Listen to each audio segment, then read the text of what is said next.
All right. Good morning. Good morning. Wow, that was pretty good, actually. Thank you. I'm Jay Hartzell. I'm the dean. It's my pleasure to see everybody here today, and thanks for coming out on a Friday. This is one of the craziest weeks on campus all year. We started building into this week and thinking into the year, thinking what's going to be this week, and it turns out people don't mind being around when there's USC coming on Saturday. So it's a really great week for us to bring back some superstars, and Bill Gurley's definitely one of those superstars. So thanks, Bill, for coming back to campus. We've been working on trying to get him back in the right time and the right venue, and we'd had this conversation around what he wanted to share with our MBA students, and so this is a great chance to get him back. So thank you all for coming out. Thanks to Tina Mabley and her team for arm twisting and making sure that you all knew about this. Also want to thank some of our faculty. So Jim Nolan's here, Lewis Martins is somewhere in the back there. I hope you get a sense of all the positive momentum around this space and industry and technology, from Venture Fellows to all the work that Lewis is doing with the Kelleher Center, Texas Venture Labs. There's a lot of enthusiasm and excitement, I think, across the board in a wide range of ways. So with that, let me introduce our speaker today is Bill. So Bill Gurley has spent over 15 years as a general partner at Benchmark Capital. Prior to Benchmark, Bill was a partner with Hummer Winblad Venture Partners. Before entering the venture capital business, he spent 4 years on Wall Street as a top-ranked research analyst, including 3 years at CS First Boston, focusing on personal computer hardware and software. His research coverage included companies like Dell, Compaq, and Microsoft, and he was the lead analyst on the Amazon IPO. In both 95 and 96, Bill was a member of the Institutional Investor All-American Research Team. Prior to his investment career, Bill was a design engineer at Compaq Computer, where he worked on products such as the 48650 and Compaq's first multiprocessor server. For the past 15 years, Bill has authored the Above the Crowd blog, which focuses on the evolution and economics of the high technology business. Over his venture career, he has worked with such companies as Grubhub, Nextdoor, OpenTable, Stitch Fix, Uber, and Zillow.com. He received a BS in computer science from the University of Florida in 1989, then cleaned up his resume by coming to the University of Texas for an MBA in 1993. He currently serves on the advisory board of our school and has just been a great supporter for all things we do, so thank you again for coming out. With that, how about a good round of applause for our friend Bill Gurley. Thank you. So thanks for having me. So believe it or not, I've been thinking about giving this particular presentation for about a decade. And I've been talking to the administration. I was inspired after studying the stories of 3 people that you might call luminaries. They were probably heroes of mine when I read about them, and I noticed an overlap, a pattern amongst them. And so that's what I'm here to talk about. Now, how many people in the room have heard of the phrase dream job? Raise your hand. All right, everybody's heard the phrase, so you know what it means. It means chasing a career where you just have immense passion. My partner Kevin Harvey has a phrase that I love. He says, life is a use it or lose it proposition. And for most humans, they take one career path. And so if you only got one shot and then it's all over, why not do what makes you most happy? And so what I'd like to do, so by the way, one of the reasons this is the audience, I want to thank you for being here. This is the audience I wanted to do this presentation to first, because I think coming to an MBA program is this amazingly unique opportunity you have to you've had your undergrad degree, you've worked a little bit, and now you have this chance to go do whatever you want. And it's an amazing pivot point. And so for me, you're the opportune audience for this, and obviously I wanted to come back to Texas to do it. So thanks for having me.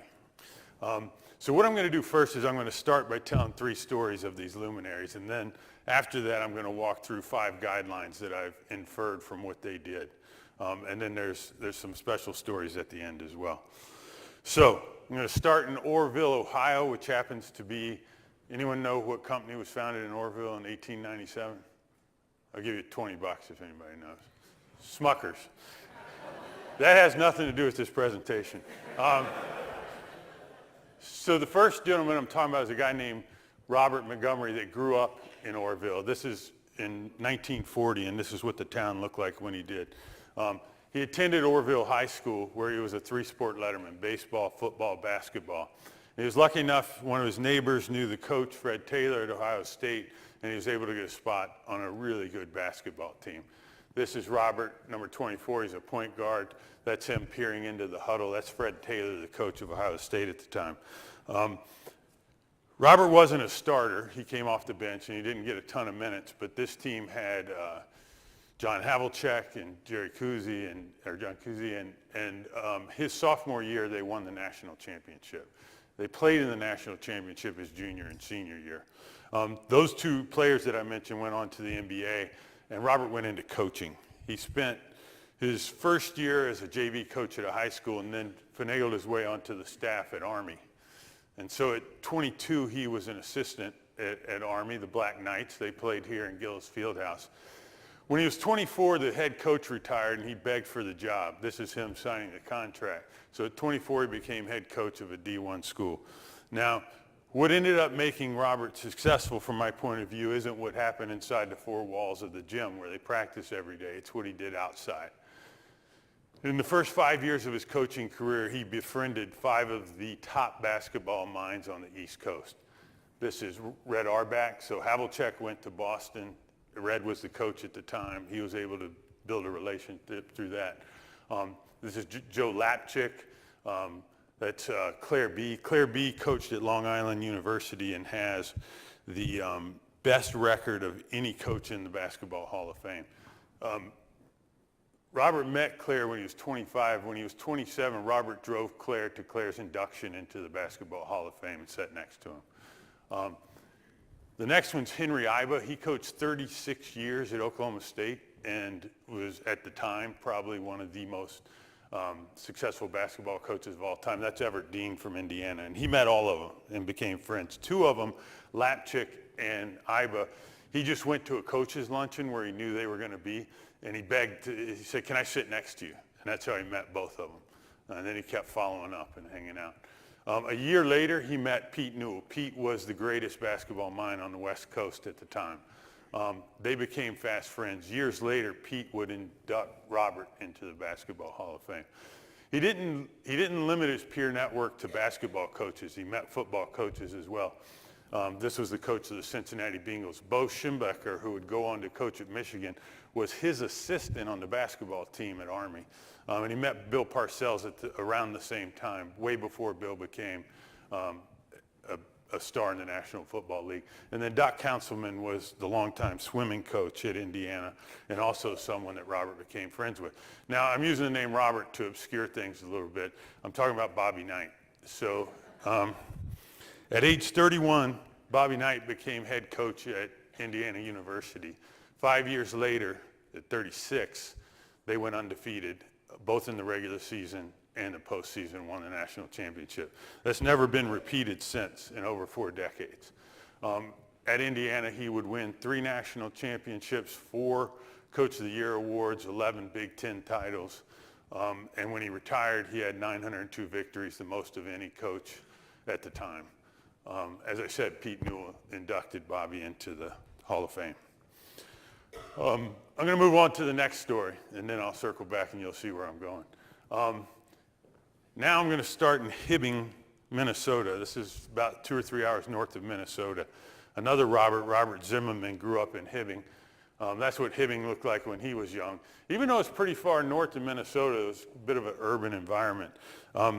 Robert loved music, and in this early photo, he's got a drum. He got a guitar when he was 10 years old, and by high school was playing in a band regularly. They used to cover Elvis and Little Richard. His yearbook says that he's likely to join Little Richard. That didn't happen. But what happened was he went to the University of Minnesota. He didn't go to class. He was hanging out in this place called Dinkytown, which is this photo right here. And at the time, you know, and this is late 50s, early 60s, there's a lot of new stuff happening. Even though he grew up playing rock and roll, he fell in love with folk music. And over, I'd say, 8 or 9 months, he studied every folk album he possibly could. He didn't have a lot of money. Back at the time, you could walk into a record store and listen in a booth. He would do that for hours on hours on hours. He became friends with people that also liked folk music but had money, and he would go to their house and listen to their record collection. He's even accused of having, quote, borrowed their records and not returned them. which is a point of controversy even still today. The next thing that happened, I think, is one of the most ambitious actions anyone that I know has taken to pursue their dream job. He hitchhiked from Minneapolis to New York City. He had a guitar, a suitcase, and $10. And it's 1,200 miles, right? And so if you ask him today why he did it, he'll talk a little bit about chasing the performers. So this is Dave Van Ronk, Peggy Seeger, the New Lost City Ramblers. These were people he was listening to in Minnesota, but these people were in New York City. And so he wanted to see them. But there was really one person he wanted to see, which is Woody Guthrie. So Woody Guthrie had become his hero. And if you just go to Wikipedia once you find out who this is, if you don't know already, he went to New York to find Woody Guthrie. Like, that was his pursuit. Because he had come to have this affection and love for the way Woody played, and he wanted to know everything he possibly could about it. So he went to New York. He found Woody Guthrie, used to perform for him. And he started hanging out at these three venues, the Cafe Wah, the Gaslight Cafe, and Gertie's Folk City. This was the epicenter of folk music at the time, and he would sit in each of these venues for hours upon hours and study what the other artists were doing. Years later, Liam Clancy would say he could perform any one of our songs like us, including tonality, tempo, everything. So he was a mimic. He was studying. He got a big break. He was asked to open for John Lee Hooker at Gertie's one day, and his career got started. This gentleman is Joe Hammond. He was a producer for Aretha Franklin, Billie Holiday, Count Basie. And one day he walked in and found this gentleman, 1961. I think he's 22, 23, something like that. The next year, Robert Zimmerman changes his name to Bob Dylan. John releases the first album. The album does okay. In '63, they released the Freewheelin' Bob Dylan. This album goes to number 22 in the US and number 1 in the UK. And from there, everything was off into the races. In '63, he performed at the March on Washington with Joan Baez, where Martin Luther King spoke his famous speech. A year later, he performed for the first time with Johnny Cash, another one of his heroes. Johnny gave him a guitar and asked if he could record several of his songs. Johnny asked Bob if he could record his songs, which he did. The rest is history, as they say. 100 million albums sold, 11 Grammys, an Oscar, an Emmy. He was introduced into the Rock and Roll Hall of Fame. And then he took it to a whole new level. Kennedy Center Award with Clinton. Barack Obama gave him a Medal of Freedom. And then he topped it off with something that's never been done. He won the Nobel Prize in Literature, the only musician ever to be given such an award. That happened 2 years ago. Amazing story. All right, this one you won't know as well, but it's equally inspiring. St. Louis, Missouri. The person this time is named Daniel.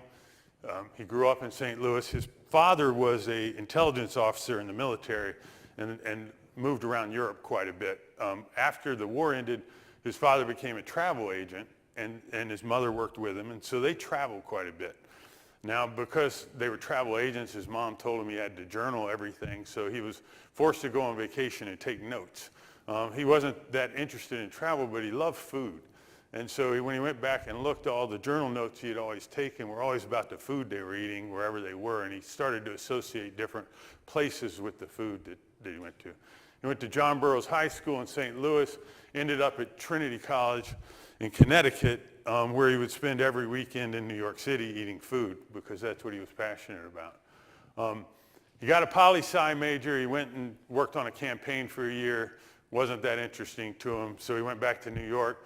Robert Zimmerman was chasing folk music. Danny was chasing food. So his personal life was all about what he could do and going to different restaurants and exploring. He went to work for Checkpoint. They make those things that you attach to clothes in the store so that when you walk out, the beeper goes off. This was early in Checkpoint's life. He did incredibly well there, and within a year was making $125K a year as a salesman, which he spent the most of it on food in New York City. One night he was out to eat with his uncle and his aunt and his grandmother at Elio's, a restaurant that's still open. And he told them that he was studying for the LSAT. He was going to take the LSAT next year and go up his career ladder again and become a lawyer. To which his uncle replied, will you just stop it? Why don't you go open a restaurant? You know that's what you're supposed to do. Caught him a little off guard, but woke him up. And the next day he took the LSAT. He never sent the scores to a single school, never applied to a single school. He quit his job as a salesman and went to work at a restaurant called Pesca in the front office for $12,500 a year. So he took a 10x salary reduction. The reason he chose Pesca is there was a chef there, an up-and-coming chef called Michael Romano, and he wanted to be around this gentleman. And so he would work during the day in the front office, and then at night he'd beg to do the slop work in the kitchen just so he could get exposure to what was happening there. He was also taking a wine class at night, and he met this gentleman who happened to be the head or one of the top restaurant critics for the New York Times. And so they started hanging out together and going to different restaurants and talking and learning. He did something really interesting. He made a list of 12 icons in the restaurant industry. These were new people that were doing innovative things around opening new high-end restaurants. Wolfgang Puck's the first one, but there were 12 different. A lot of these people are on celebrity chef shows today. And he started studying them. He created a notebook for each and every one of them. What makes them special? What do they do unique? And started looking at their recipes. Then he got even bolder and decided to go to Europe. He took every single one of the connections he had, both in the restaurant industry and the travel industry, through his parents. Plus, when he was at Trinity, he would go do tours in Europe for his parents. And so he had a lot of connections. And he did this. Now, I just had to look this up for the presentation. It's a stagiaire, which I think is the French word for I'll work in a restaurant for free, because that's what he did. One of the restaurants that he worked in, he had to pay $500 a month, which I ran the math, and that's equal to a negative $25,000 a year salary. So he's gone from making 125 to 12 to now he's upside down 25. But what he does is what you think he would do. He studies. So in each and every one of these places, each and every one of these restaurants, he's watching the chef. He's watching the recipes. He goes on the sourcing trips to see how they pick food out of markets or from different fish markets. And he just takes tons of notes. He looks at the decor. He looks at the wine list. And so on the way home from this 9-month journey, he said it took the entire 8.5-hour flight just to organize the notes. When he gets back to New York, he'll spend another 6 or 7 months searching 100 locations to find the very best location to launch his first restaurant. He's 27 years old when he opens Union Square Cafe. This is Danny Meyer, for those of you that might know who he is. I love this quote. He's most proud of the studying he did on his own, not the studying that he did at Trinity College. And he viewed this as the best work he had ever done as a student. Union Square Cafe is still open today. It's 11 times Zagat has said it's the very best restaurant in New York. Danny Meyer would go on to launch 16 high-end restaurants in New York City. 4 have won Michelin stars. He is the undisputed king of high-end restaurants in New York City. But he wasn't done. A lot of these restaurants Danny would open in areas that needed regentrification. He had a philosophy that if he could build a restaurant, it could become the bespoke place that people go, and then the community evolved, that he would get a lift alongside that. And so he typically would look for areas that were on the rise but needed help. One area that needed a lot of help was Madison Square Park, which wasn't far from Union Square. So he and a bunch of other business people helped launch the Madison Square Conservancy that rebuilt the park. A few years after that happened, they started improving the park. There was a decision made to allow there to be a restaurant in the center of the park. He applied, got the bid, and won, and that was the location of the first Shake Shack. A while later, I'm going to go through something so you'll see the work that went into launching the first Shake Shack. If you go to the first Shake Shack, it doesn't look like this. If you want to eat, it looks like this when it's open. There's always a line. I got to know Danny on the Open Table board. We worked together for over a decade. And He used to tell me I had to keep it a secret, but that this single venue made way more profit than any of the white tablecloth restaurants that he owned. Of course, fast forward today, there's 190 Shake Shacks around the world. 2015, they took Shake Shack public on the NYSE, and it's now worth $2.2 billion. I think there's one here in Austin, correct? So these were the three stories. I had read them all independently, and I noticed that there was a similar strain that was running through each and every one of these stories. And so now I've organized that, and I want to talk to you about it. The first one is the one that I can provide the least amount of help with you about, because I don't know what your passions are. But my first piece of advice would be to find your passion. Pick a profession of which you have a deep personal interest. There's nothing that's going to make you be more successful than if you love doing what you're doing, because you're going to work harder than anybody else, because it's not going to feel like work, it's going to feel like fun. So I think this is the most important decision you can possibly make in a career, is to make sure you have immense passion for what you're doing. This should be your personal passion, not your parents, not your sisters, not your family generation of expectation. It needs to be something that you're doing on your own. It might be that you're passionate about the same thing as your parents, so like you don't have to run from them. But you need to know that this is something you're doing on your own. And then I also mentioned status and compensation. You know, there are a lot of high-profile careers that make a lot of money and are generally perceived to be areas where successful people go. But if you run at those things and don't have a passion for them, you're going to burn out eventually. It's not going to be where you want to be. And the last point is just you can't fake it. Like somebody else sitting in some other MBA program has a deep passion for whatever career path you're going down, and they're going to smoke you if you don't have it yourself. This is one of my favorite quotes from Bobby Knight. He says, everybody has the will to win. People don't have the will to practice. And I think this is the test for whether or not you're actually pursuing your dream job, which is the essence of it that would be considered studying or work or practice. Do you enjoy that part? Like, do you enjoy the preparation? Everybody enjoys winning. Like, do you enjoy the preparation? The second of the 5 guidelines I'd have for you is hone your craft constantly. It's extremely important to be obsessive about understanding everything you possibly can about your craft. Consider it an obligation, right? Hold yourself accountable. That requires you to keep learning over time. Study the history, know the pioneers. It's the bedrock foundation for what you're going to build upon, and it will help you in networking that you're able to talk the language of the people that came before you. Strive to know more than everyone else about your particular craft, and that can be in a subgroup. And what do I mean by that?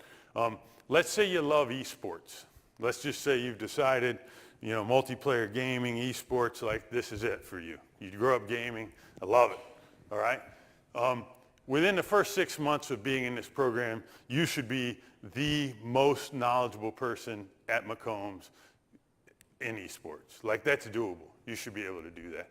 And then by the end of your first year, you should be top 5 of all MBA students, and hopefully when you exit your second year, you're number 1 of any MBA student out there. Doesn't mean you're the best esports person in the world, but you've separated yourself from everyone else that's out there. It's not, I can't make you the smartest or the brightest, but it's quite doable to be the most knowledgeable. It's possible to gather more information than somebody else, especially today. And then lastly, and this is a bit of a caveat, depending on what it is that you're chasing, you might want to go to where the epicenter is. And the reason is there's just more networking available there, if that's where the great people are. And the next 2 bullet points will tie into that. This is an interesting story from Bobby Knight's biography. His second time he met with Pete Newell, he walked into the room. So this guy's like 32. Pete Newell's one of the most famous basketball coaches ever. He walks into the room with 74 plays diagrammed on 3x5 cards, sits down in the middle of the floor and says, hey, Pete, come go through these with me. So it's probably, like, I don't know if it's audacious or brilliant or what, but it's some people would consider that over the top. But to get the number 1 mentor you can possibly find and make them go through that amount of tedious work, but he did it, Pete did it, they both learned from it, which is interesting. These quotes from the movie No Direction Home Martin Scorsese did against Dylan really highlight the point that I'm trying to drive home to you. Most people would think, hey, Bob Dylan, folk singer, probably just had the DNA or got lucky or something. He was studying. Like, he used the word, I'm a musical expeditionary. I looked up expeditionary. An expedition is to travel for scientific research or exploration. And that's what Dylan was doing. There was no one that knew more about folk music than he did when he broke out. He knew more than anybody. And then another guy in Minneapolis that knew him called him a sponge. And then there's a ruthlessness in the way Dylan finds sources, uses them, and moves on. Constantly gathering information and putting it into his own repertoire. I'm going to read from Danny's book for you because I want to drive home this point of studying. You can see I'm a huge fan of Danny. I've got all these markers here. He's one of the most genuine humans I've ever met. So he has a restaurant in New York called Blue Smoke, which is actually a barbecue place. So when they were thinking about launching that, he says, and the barbecue, within the 35-mile radius of Austin and the Texas Hill Country, lie 5 towns I revere, each with a distinctly different style of barbecue. The elements of barbecue are limited: ribs, brisket, pulled pork, chopped pork, minced pork, sausage, chicken, coleslaw, beans, and a handful of sides. But it's become an American culinary language with thousands of dialects and accents. I tried to understand each variation. During one 36-hour road trip through North Carolina, I tasted 14 variations on chopped pork, each defined by subtle and dramatic differences in texture, the degree and type of smoke used, the amount of tomato or vinegar in the sauce, how much heat was applied to the meat, and how well and how much or how little crackling got chopped up and tossed in. That's the level of detail he thinks about food. I really like this one because it has to do with Shake Shack, but as soon as we won the bid, Richard Corraine, my most enthusiastic researcher of road food, and I set off to study burger and shake stands all over the country. We started out, of course, at Ted Drew's Steak and Shake in St. Louis, which he grew up eating, continued on to Kansas City, and individually made stops in Michigan, Culver's, Los Angeles, In-N-Out Burger, Napa, Taylor's Automatic Refresher, Chicago, Gold Coast Dogs, plus 8 other establishments. Connecticut, he names 3 or 4, always in search of the best of breed. So that's how they did research for Shake Shack. And I think it drives home this point of like understand more than anybody else. This is a bit of an aside. Does anybody know this painting? This is a painting called First Communion. It was painted by Pablo Picasso when he was 15 years old. Most people, I think, are brought up and they're told about Picasso in their first art class, and you look at these Cubism pictures and someone will say, oh, a 7-year-old could do that. What they don't know is that Picasso was a trained classic artist and had mastered it by the time he was 15, and he had spent time studying the way you would if you had set out to be the greatest painter in the world. And that's why I made this statement: greatness isn't random, it's earned. If you're going to research something, this is your lucky day. Information is freely available on the internet. That's the good news. The bad news is you have zero excuse for not being the most knowledgeable in any subject you want, because it's right there at your fingertip. And it's free, which is excellent. 3, develop mentors in your field. I don't know if any of you will ever dare to be as aggressive as Dylan, hitchhiking 1,200 miles to find your mentor. But that might be the type of attitude you want to think about in the back of your mind as you pursue mentors. Take every chance you can to find somebody who can teach you about the field you want to excel in. And you can work your way up the stack. You don't have to jump straight to the top on day one. Treat them with respect. Debate things. Learn from them. Document what you hear. Share it with others. Try to get these mentors interested in you and your own development. How do you do this? Send them notes. Tell them when you use their advice to be successful. Send them gifts when you have accomplishments. Get them bought in. So, like one of the reasons American Idol works is because you start voting or cheering for somebody, and now all of a sudden you feel like you're part of that process, right? Get them to feel that way about your own success. And then on the mentor thing, like never stop. You got to keep on pursuing them. I had the remarkable fortune this year in my 20th year as an investor to meet Stan Druckenmiller and Howard Marks. And they're two people I've admired for a very long time. I read everything that they write anytime they speak. And I got to sit down with both of them for a couple of hours and talk about investing. It was awesome. And the things that they pushed on changed, some of the actions that I'm taking today in my work. I had already walked you through these examples. Every one of these three luminaries had a mentor that was important to them. Funny story, last week when I was preparing for this presentation, I was rereading Danny's book, and I went back to this notion when he was 25, and he made this list of people that he considered to be icons in the industry. So I texted him, I said, Danny, how many of those 12 icons have you ended up establishing a relationship with? And he sent me this emoji back. I was thrilled that he knew how to use emojis.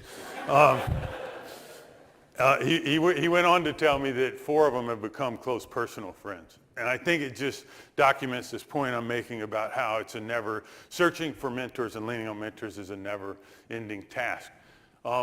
4, embrace peers in your field. Develop a relationship with them. Have discussions, have arguments. This is a way you learn. This is a way that ideas get shared. This is a way you hone and innovate ideas.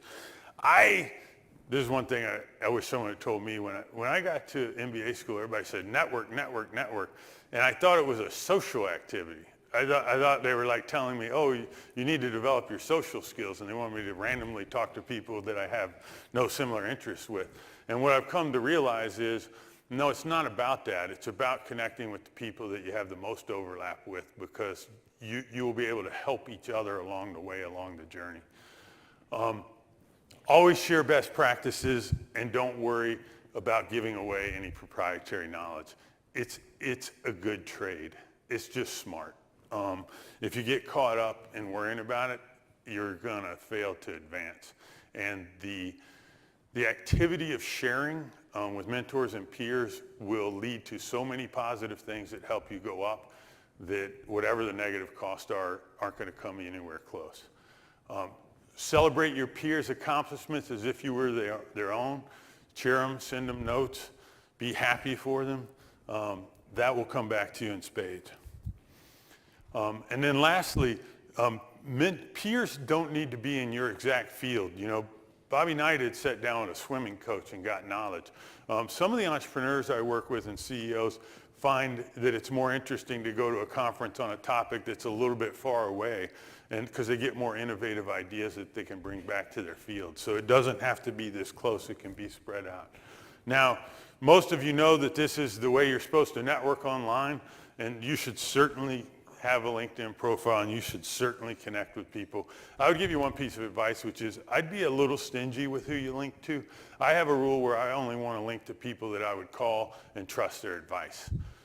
Because then when I'm searching for a candidate that I want to reference on or something, I don't get random answers. I get people that I know I'm going to use. I think people over-proliferate their LinkedIn account. But, and for those of you who were yesterday, I think there is a much more incredible resource, not an alternative, you should do this, in Twitter.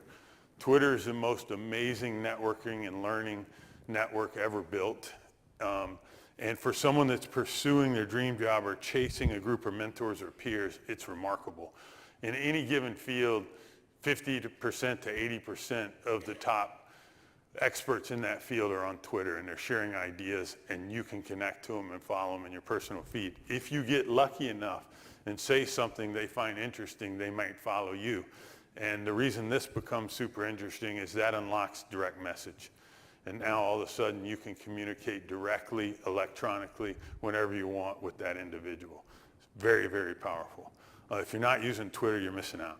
I don't even own any shares anymore, but last one, this should be obvious to people, but always give the majority of the credit to the other people that helped you up along the way. 1, it's the right thing to do, and 2, it'll keep you from being an asshole when you're successful. I find all the greats do it. It's the right thing to do. Send letters, send gifts. Anytime you accomplish something in your career, take the time to to send messages back to the people that helped you. I'll tell you a personal story that's quite serious that will help reinforce this. My favorite professor when I was here was Jim Fredrickson, who many of you know passed away this year. And along the way, along my journey, 3 or 4 times, I took the time to write him a letter, send him a note, send him a gift, and tell him what an impact he had had on me. When he passed, I didn't have all this anxiety like I didn't get a chance to tell him. I took the chances to tell him, and I would encourage you guys to do that type of stuff along the way. And then lastly, eventually you got to pay it back. So you become the mentor, people start reaching out to you, make sure you take the time. Here are a few examples of that. This is Bobby Knight. Shortly after one of his sessions with Pete Newell, in the next year, Indiana's playing one of Pete's teams. They end up in a tournament together, and Bobby uses the stuff that Pete taught him and beats Pete on the field. And he recalled that notion in the book, and he said, you know, if Pete was willing to do that for me, I got to do it for everybody else. And let me show you statistically a little bit of the impact of what Bobby did later in his career. This is from Wikipedia. These are Bobby's former players that are coaching either D1 or NBA. And this is his former coaches that are coaching D1 or NBA. So it's an immense legacy of people that he developed that went on to be successful. If any deep basketball fans in the room, they know that his point guard at Army was none other than Mike Krzyzewski, who was one of 2 people that have now passed him on career wins, 902. And Krzyzewski asked Bobby Knight to induct him into the Hall of Fame, which is a moving video you can go watch on YouTube if you're interested. This is Danny. He's probably the most wonderful human, or certainly one of the most wonderful humans I've ever met in my life. He talks here about graciousness. It's evident in every single thing that he does, how he talks to people, how he treats his staff. His book is worth reading if you get a chance. As you can see, I'm a huge fan. And now I'm going to tell you 2 more stories, if we have time. The reason, once again, that I wanted to talk to an MBA class is because an MBA degree, and when you're here, is an opportune time to chase your dream job. And so the next 2 stories I'm going to tell you are more contemporary, and they both involve using the MBA program and MBA program as a way to pivot into success. So now we're in Marlow, Oklahoma. All these are in the Midwest. So Sam is my next contestant. Sam grew up in Marlow.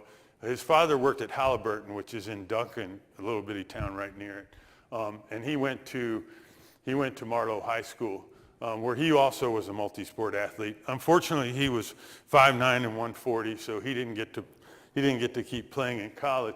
I'm about to show you the university he attended, and you'll know what to do. There we go. Okay, perfect. He went to the University of Oklahoma, ended up going to Bain. I think he actually worked at Bain Capital, and he was pursuing his career path like he thought he was supposed to. They relocated him to Sydney. He's sitting in one of these high rises overlooking the Sydney Opera House, and he hears about this book, Moneyball, by Michael Lewis. He reads it in 3 days. He can't get it out of his head. It's consumed him. He decides immediately, not unlike Danny in the restaurant, that this is what he has to do. So he starts applying to business schools. He gets accepted at Harvard and Stanford. And in deciding which one he's going to go to, he goes and he asks for tons of meetings with the schools, and he tells them what he's going to do. I'm going to get a job in sports analytics, come hell or high water. He claims Harvard looks at him like he's crazy.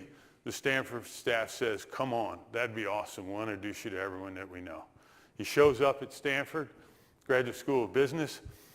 Lo and behold, they have a sports management class. Lo and behold, Billy Beane from the Oakland A's and the Moneyball book is speaking his first semester. He gets to know Billy Beane. Billy Beane introduces him to Michael Lewis. They start spending time together. Michael lives in Oakland. The school lets him get to know people at the Niners organization and at several sports organizations all over the country. He combines it with hard work. He says he sent 100 letters out to get summer interns.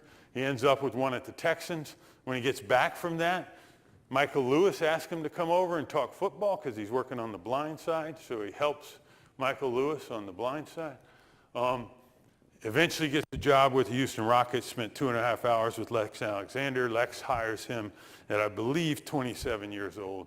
9 months later, the Rockets hired Daryl Morey, and the two of them worked together for 7 years, I think, and built the best basketball sports analytics department in the country. Daryl won Executive of the Year last year at the Rockets. So at age 35, Sam Hinkie's named general manager of the Philadelphia 76ers. And this is, like 9 years after he read Moneyball, looking over the Sydney Opera House. For those of you that know the story, there's some good and some bad. Sam and Daryl had spent a lot of time studying the ways you could turn a program around. And I've had long discussions with Daryl about it. It's fascinating the way they think through it.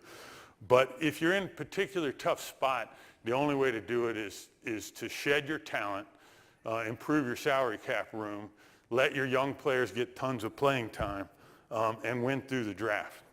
Now, that's the plan Sam took, and like any good entrepreneur or business person, he told all his constituents, it's about the long term, not the short term. You got to stay with me on this. And he wrote tons of letters. He's very thoughtful. He's very smart. That strategy led to 3 of the worst seasons in the history of the NBA. But it also led to the drafting of Joel Embiid, who's become a close personal friend of Sam's. And some of you may know the rest of the story. Eventually the ownership got tired of this strategy and cut ties with Sam. About that exact same moment in time, everything started getting better, and they started winning. There were a few fans that supported him along the way, and there are a lot of signs that are way worse than this one. We're stinky, but I trust Hinkie. But today, for those of you know, Vegas has the Sixers as the number 2 team in the East right now.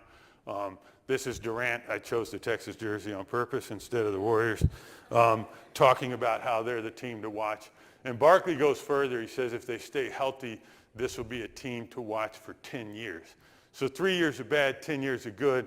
That's a pretty good trade if you're willing to make it. Not everyone was able to make it. Sam now is especially in basketball circles, I hope he never goes back to basketball because it'll be more legendary that way. This phrase, this meme, is now an internet meme that's outside of basketball. But some of the players started using this phrase when they were losing games and people were upset. Trust the process. No one used it more than Joel. And no one's a bigger fan of Hinkie's than Joel, which frustrates the ownership to no end. They're still missing a GM right now, and they're having trouble finding one. And now there's this is the new meme, which is a little more aspirational. And during the draft, when they drafted Ben Simmons, there's a video on the web of a sports bar in Philly where they got everyone together for the draft. And before the draft, they raised a banner of Hinkie and retired it. And Joel won't stop. So this is last year. Hinkie, I think, in a little bit of a jab, when the Astros, for those of you who don't know, was also an analytics turnaround. And when the Astros won last year, Hinkie wrote, "I love it when a plan comes together." And then Joel threw both memes back. Trust the process, he died for our sins. Then someone in Philly did this. This is a little over the top. You got the resurrection with the players. So I think it's an amazing story.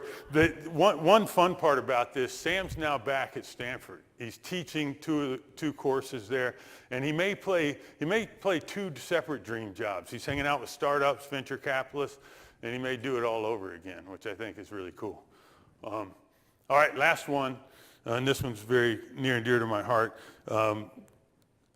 There's an executive I work with named Katrina Lake. She grew up in San Francisco, but she went to high school in Minnesota. And I used the map of Minnesota so they could all be from the Midwest to kind of, I like that story better. This is a high school she went to.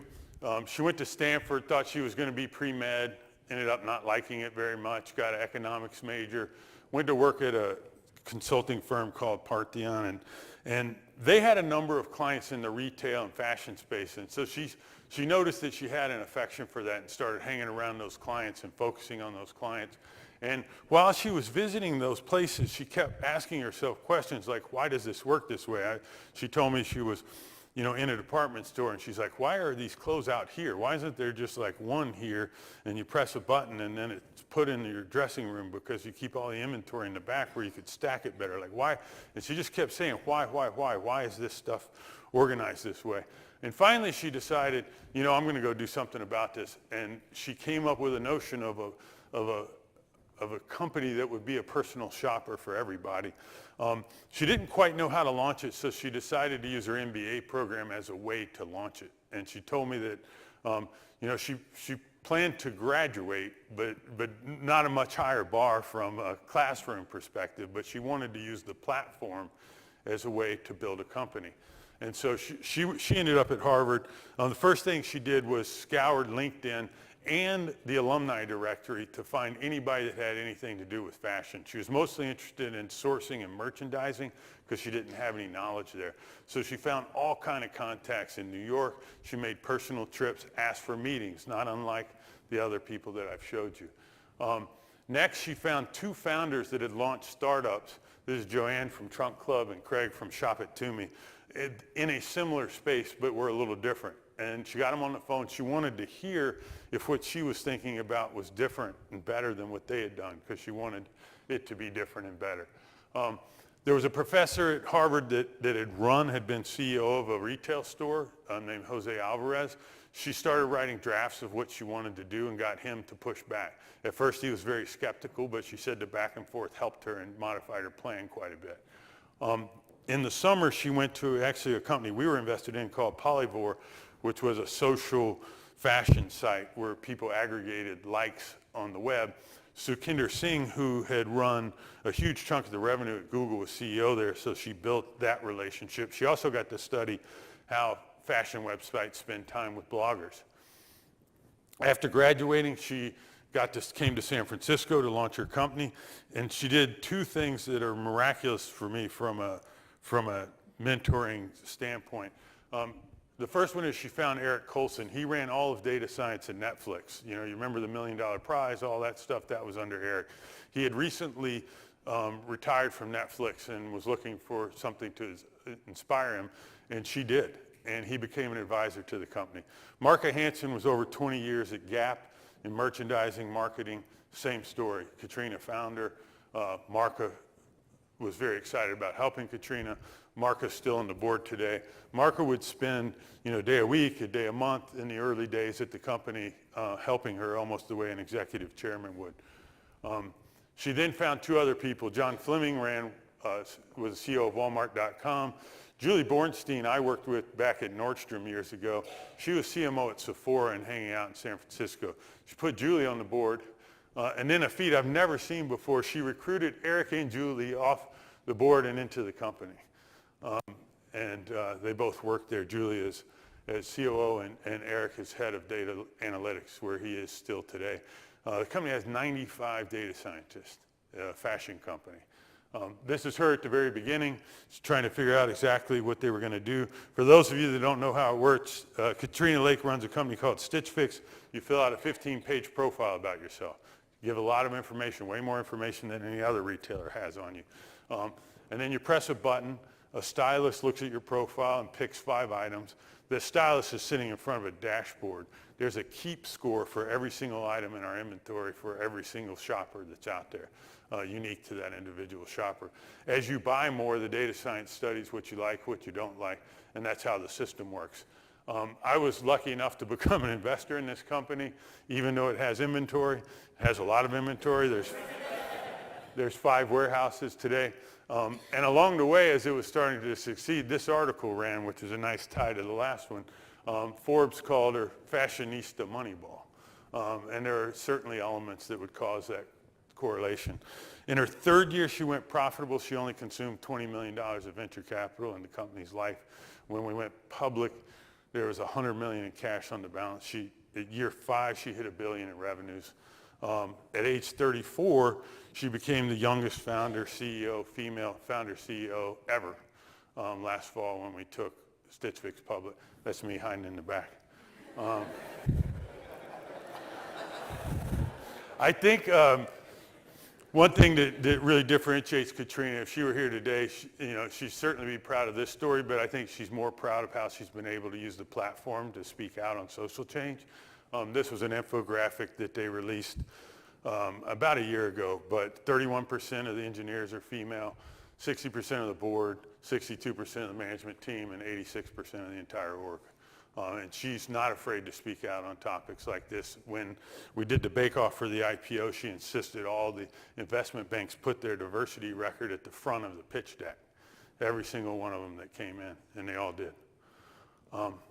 So these are the 5 profiles that I shared with you. I would highlight a couple things about this. First of all, in the first 3, if I said to you, hey, you say, hey, I'm going to MBA school, I want to do something aspiring and have a great career. You wouldn't think I would mention opening a restaurant or being a basketball coach or a folk singer. Like, those aren't things you would say.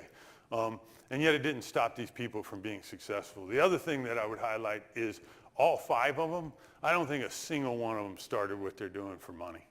Like, it wasn't about, in each and every story, they were chasing a passion and a dream that allowed them to want to study, going back to Bobby Knight's thing about having the will to practice, and they all did it on their own.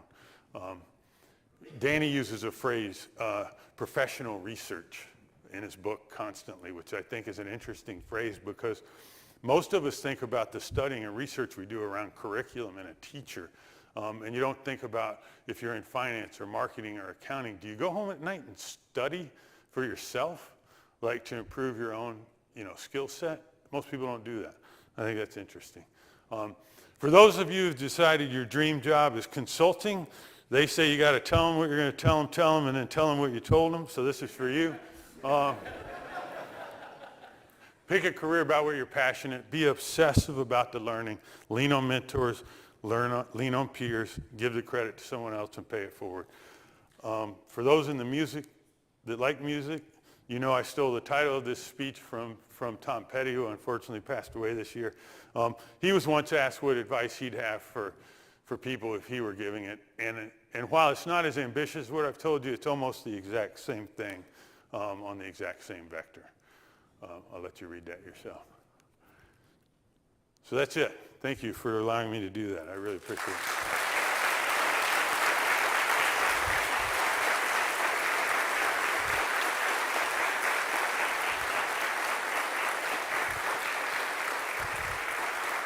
I don't know what time it is, dude. Okay, questions? Anyone has any questions? I didn't talk at all about venture capital or any of the companies I work.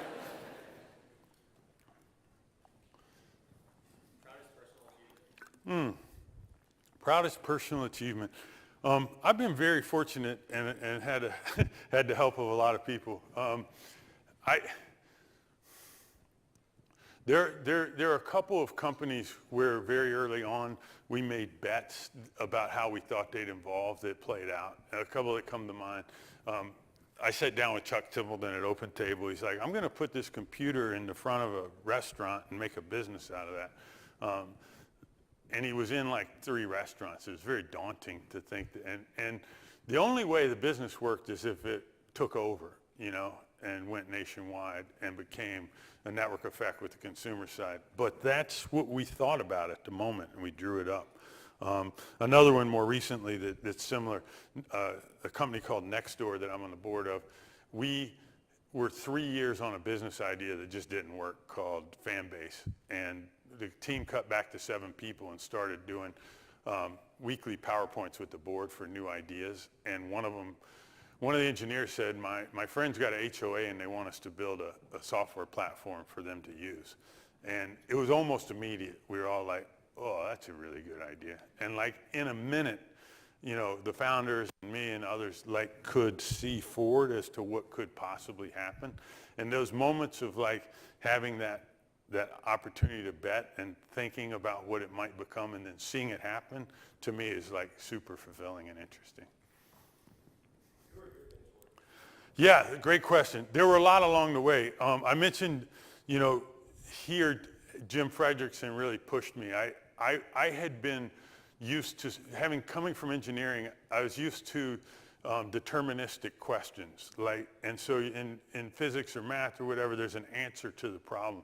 And I think what Jim knew is that in business, there's not a right answer. And so no matter what I said, he was going to challenge it and come at it from the other side. And then I would, oh my God, I got it wrong. But he was pushing me to see both sides of it, which was great.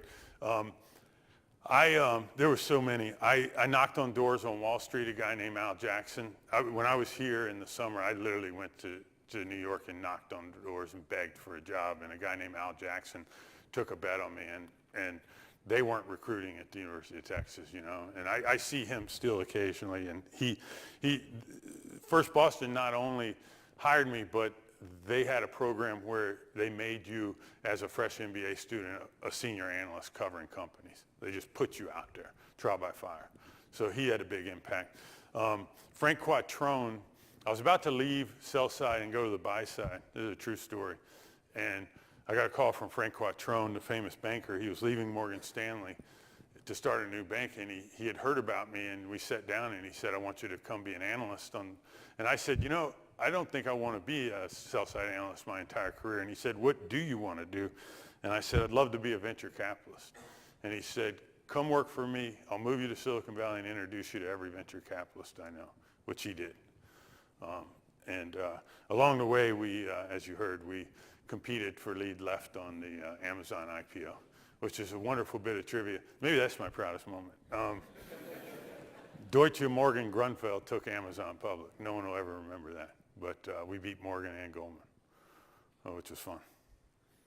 And then all of my partners, all the founding partners at Benchmark taught me the art of being a venture capitalist.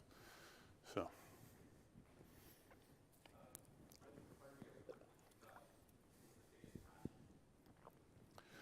Part of my work is the biggest passion. I think when I was here, I discovered that I wanted to be a venture capitalist, and a couple of things had come together. My sister went to Rice and was employee 63 at Compaq, and so she got options. And I was like, wow, that's different. And then I started to understand what was going on. I went to work at Compaq too for a couple of years. I also, while I was at Compaq, read a Peter Lynch book and started trading stocks on Prodigy. And I love Borland. I used Turbo Pascal, and Borland went public while I was at Compaq. I bought the stock. It went from 12 to 80. And so I was hooked on the gambling and the investing side and the technology side. I also have zero chance of ever leading a group of people anywhere to anything. I have ADD, and I don't like I don't like to lead. I'm thrilled that there are people that do, so that I can have a symbiotic relationship with them. And so it's that combining of making bets around intuition about where the technology can take us that I think is what I get super excited about. I also, having worked on Wall Street for a while, I like the slower pace of venture in that it's, you look at what Hinkie went through, it's not measured that quickly. It's measured kind of over a 7 to 10 year time frame, which gives you the opportunity to really hone the products and companies that you're working with. The guys on the buy side, like the Daily Mark, I just don't think I could live with that.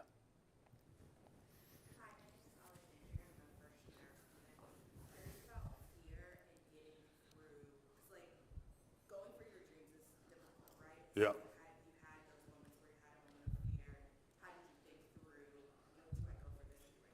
Yeah, she asked about moment of fear. I have so many of them. I think I'll give you a couple examples. When Frank moved me from New York to Silicon Valley, I had decided I didn't want to cover the computer industry anymore because they were going to combine personal computers with big companies. I was going to have to cover HP and DEC, and my brain wanted to be going towards the new stuff. So I told this to Frank. He said, okay, we'll get someone else to do PCs. You cover the internet. And I thought, that's awesome. But there's this chart I use sometimes that's a U-curve, and on this axis is what you think you know, and on this axis is what you really know. And that first part of the journey, you actually get anxiety and drop. So I started reading about the internet, and I realized how little I knew, and I freaked out. I had an anxiety moment. And my advice is to push on through. Like, you'll get down to the bottom of the U-curve, you'll find your footing, and you'll come up the other side. Same thing happened in venture. The very first company that I invested in was a company called Employees out of Williams College, moved to Atlanta. We hired a new CEO. I went to a board meeting one day, and the results were disastrous. And venture's kind of a weird thing because you have this partnership, but you go out and you do most of your work on your own. And I think I was about to break down in hives. And I asked for a break, and I went and walked around the building. And I remember this to this day. I was thinking, what have you gotten yourself into? Like, how could you ever possibly be successful in this industry? You have no idea what to do. And it sits in my brain that day, that moment. And so I would just tell you, keep pushing. Like, you get past it, you start to find your feet, and you make it through. So you talked about what you're passionate about in your job. What are some of the pain points or your least favorite things? My least favorite things in my job?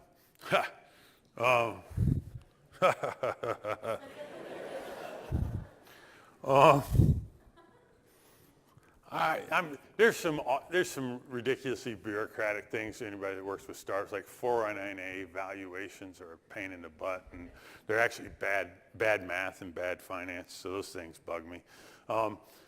Any time that you're unsuccessful in getting a founder to be successful is tough.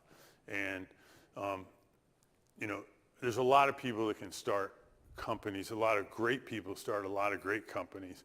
To go on and emerge as Bezos has done as a great CEO also over a 20-year time frame, your odds of getting to that point just go down and down and down. And so, I'm thrilled to have worked with people like Katrina or Matt Maloney at Grubhub or Spencer at Zillow that have risen to the thing, but they don't all make it. And so sometimes along the way you're having conversations about how you're going to have to find a replacement or bring in a new CEO, and those are immensely difficult because you've built such deep personal relationships. How do you know what's important along the way? So you know what you want, but how do you know when to break bridges? And give up? On other things, like opportunities come, and Yeah. how do you know when to cut them off? Oh, to focus or like not be distracted? I'm not sure I understand. I guess how did you know when opportunities came up on different angles? How did you know when one would actually lead you to where you want Yeah. to go, and one maybe might divert you too far off your course? I almost put it in the deck. There's a book called Shark Proof by Harvey McKay that I read when I was here, so it's probably outdated and doesn't use any of the digital tools. But he had a whole section on your dream job and how to think about it over the long term, not just like drop everything, do it right now. And he would say, like, keep a folder in your drawer, like keep kind of shifting towards it. When I was here, I thought about the idea of being a VC, and I went and talked to the people that were practicing it around town here, and they told me, kid, go work for 20 years, and then we'll talk. Well, that felt like just a door that I couldn't get through. And so I went to Wall Street just because I'd been convinced I couldn't be a venture capitalist. But after I started succeeding, I started tilting back that direction because that's where I wanted to go. And then when that opportunity came for someone that could take me towards it, I jumped at it. And so I would just like, let where you want to be the compass, even if you can't go for it today for whatever reason. Any last questions? Regarding passion around startups, do you think it's most important to be passionate about the industry, the problem, your role in the company? Or? If you're going to start a company? Yes. Yeah, I mean, you could certainly be passionate about doing a startup and not be passionate about the vertical. I will tell you it'll wane over time. I've worked with founders that have done that. They're really good and that have built companies that are worth, 700 million, 800 million, but they usually sell instead of keep going because, and I've heard the phrase, I don't want to out anybody, but like, this isn't really my passion, the category. And so I think optimally you want it all to line up, right? You want to have a passion about it. Katrina cares about fashion, like it's something that matters to her. It makes a difference. It makes a difference if you want to go all the way, like, you know, and so maybe that's too high a bar. One last one? Maybe not? Okay, thank you guys for having me. I really wanted to do this. Yep.